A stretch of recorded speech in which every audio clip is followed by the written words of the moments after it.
బంగ్లాదేశ్లో పరిణామాలు వేగంగా మారిపోతున్నాయి. షేక్ హసీనా ప్రధానమంత్రి పదవికి రాజీనామా చేయడంతో ఆ దేశ ఆర్మీ చీఫ్ కీలక ప్రకటన చేశారు.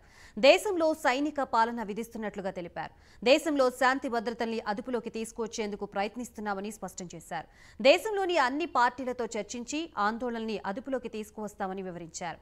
భద్రత కోసం ప్రధానమంత్రి షేక్ హసీనా దేశం విడిచి వెళ్లిపోయారని, దేశంలో శాంతిని నెలకొల్పేందుకు సహకరించాలని కోరారు. ప్రజలు సంయమనం పాటించాలని విజ్ఞప్తి చేశారు.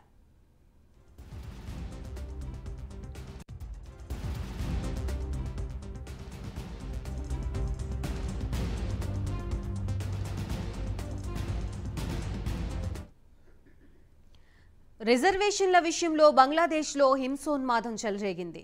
నిరసనకారులు ఢాకాలోని తన అధికారిక నివాసాన్ని చుట్టుముట్టడంతో షేక్ హసీనా బంగ్లాదేశ్ విడిచి వెళ్లిపోయారు. సైనిక హెలికాప్టర్లో తన అధికారిక నివాసం నుంచి బయలుదేరి భారతదేశం చేరుకున్నారు. షేక్ హసీనా భారత్కి వచ్చిన నేపథ్యంలో భారత్ బంగ్లాదేశ్ సరిహద్దుల్లో హై అలర్ట్ ప్రకటించారు. కూచ్ బెహర్, పెట్రాపోల్ సరిహద్దుల్లో భద్రతని పెంచారు. సరిహద్దుల్లో బలగాల్ని బీఎస్ఎఫ్ అప్రమత్తం చేసింది. షేక్ హసీనా ఢిల్లీ ఎయిర్పోర్టు నుంచి లండన్ వెళ్లనున్నారు.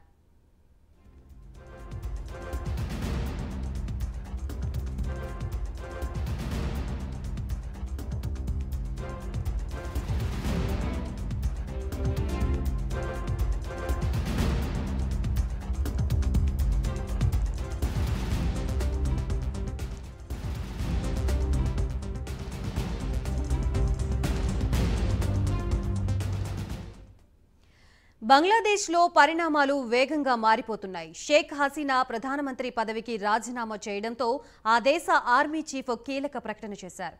దేశంలో సైనిక పాలన విధిస్తున్నట్లుగా తెలిపారు. దేశంలో శాంతి భద్రతల్ని అదుపులోకి తీసుకువచ్చేందుకు ప్రయత్నిస్తున్నామని స్పష్టం చేశారు. దేశంలోని అన్ని పార్టీలతో చర్చించి ఆందోళనల్ని అదుపులోకి తీసుకువస్తామని వివరించారు.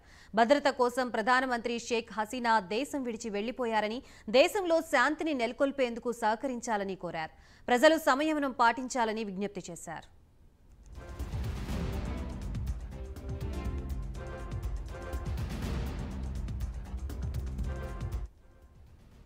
రిజర్వేషన్ల విషయంలో బంగ్లాదేశ్లో హింసోన్మాదం చెలరేగింది. నిరసనకారులు ఢాకాలోని తన అధికారిక నివాసాన్ని చుట్టుముట్టడంతో షేక్ హసీనా బంగ్లాదేశ్ విడిచి వెళ్లిపోయారు. సైనిక హెలికాప్టర్లో తన అధికారిక నివాసం నుంచి బయలుదేరి భారతదేశం చేరుకున్నారు. షేక్ హసీనా భారత్కి వచ్చిన నేపథ్యంలో భారత్ బంగ్లాదేశ్ సరిహద్దుల్లో హై అలర్ట్ ప్రకటించారు. కూచ్ బెహర్, పెట్రాపోల్ సరిహద్దుల్లో భద్రతని పెంచారు.